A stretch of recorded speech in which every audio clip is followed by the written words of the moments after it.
हर हर गंगे हर हर महादेव। ओम नमः शिवाय।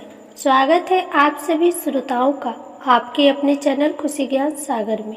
प्रिय श्रोतागण, आज सोमवार के दिन आप सुनिए सोमवार व्रत की पौराणिक कथा। तो कथा को पूरी श्रद्धा और विश्वास के साथ प्रसन्नचित मन से पूरा अवश्य सुनिएगा। प्राचीन समय की बात है, एक नगर में बहुत धनवान साहूकार रहता था।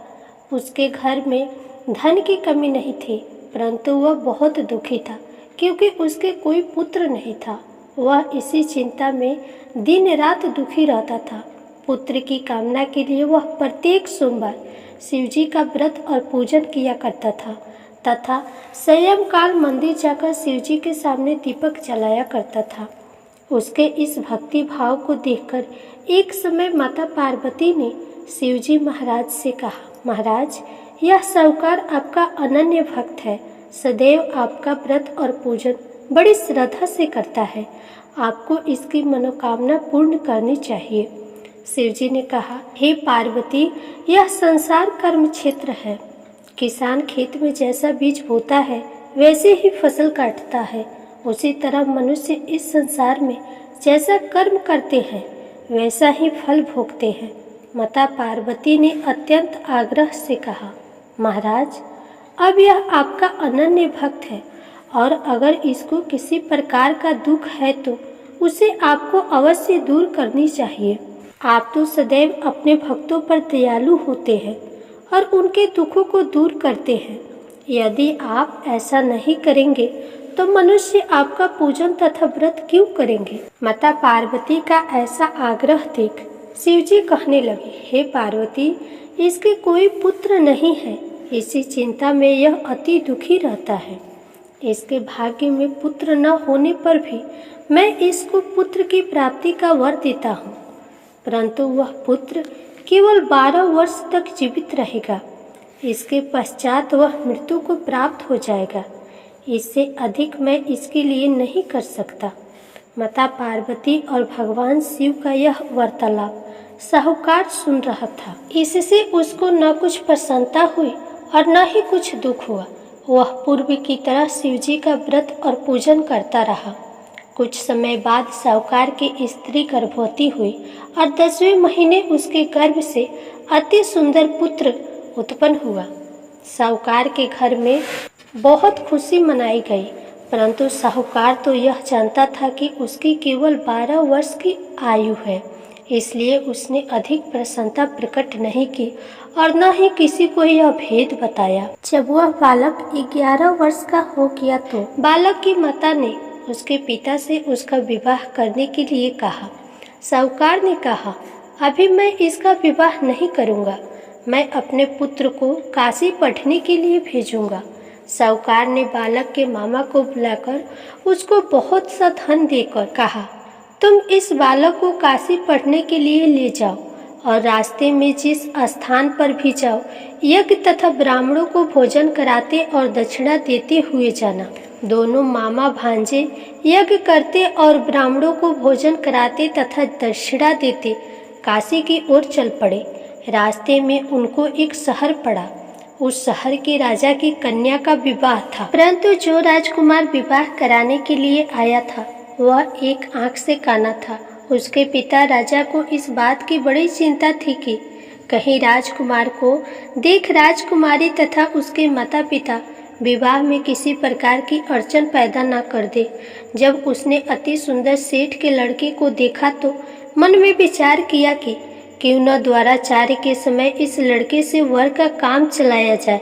ऐसा मन में विचार कर राजकुमार के पिता ने उस लड़के और उसके मामा से बात की।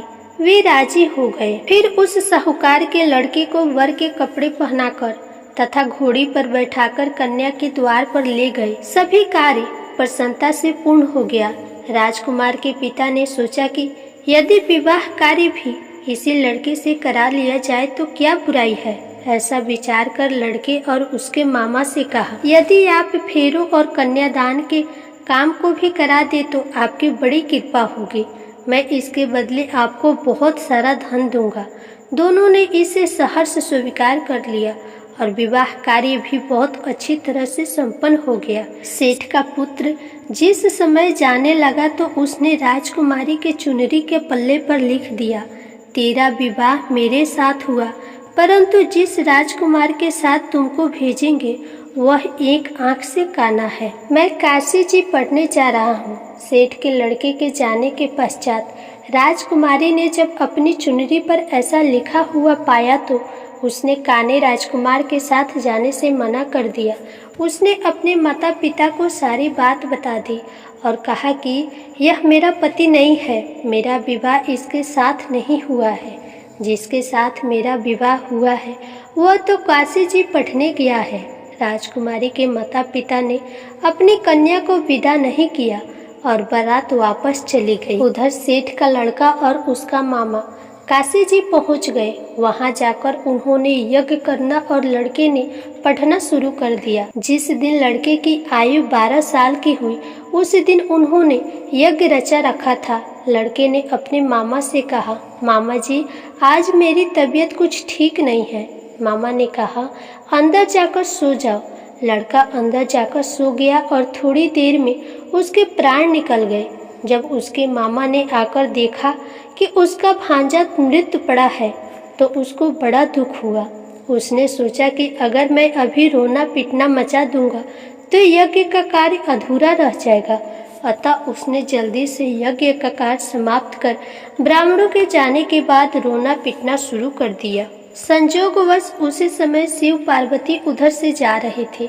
जब उन्होंने जोर जोर से रोने की आवाज़ सुनी तो पार्वती कहने लगी, महाराज कोई दुखिया रो रहा है, इसके कष्ट को दूर कीजिए। जब शिव पार्वती वहां पहुंचे तो उन्होंने पाया कि वहां एक लड़का मृत पड़ा था। माता पार्वती कहने लगी, महाराज यह तो उसी सेठ का लड़का है जो आपके वरदान से उत्पन्न हुआ था। शिवजी ने कहा, हे पार्वती इसकी आयु इतनी ही थी, वह यह भोग चुका। तब पार्वती जी ने कहा, हे महाराज इस बालक को और आयु दो, नहीं तो इसके माता पिता तड़प तड़प कर मर जाएंगे।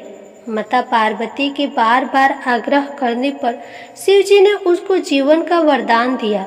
शिवजी की कृपा से वह लड़का जीवित हो गया। शिवजी और पार्वती कैलाश पर्वत पर चले गए। शिक्षा पूर्ण होने पर वह लड़का और उसका मामा उसी प्रकार यज्ञ करते, ब्राह्मणों को भोजन कराते और दक्षिणा देते अपने घर की ओर चल पड़े।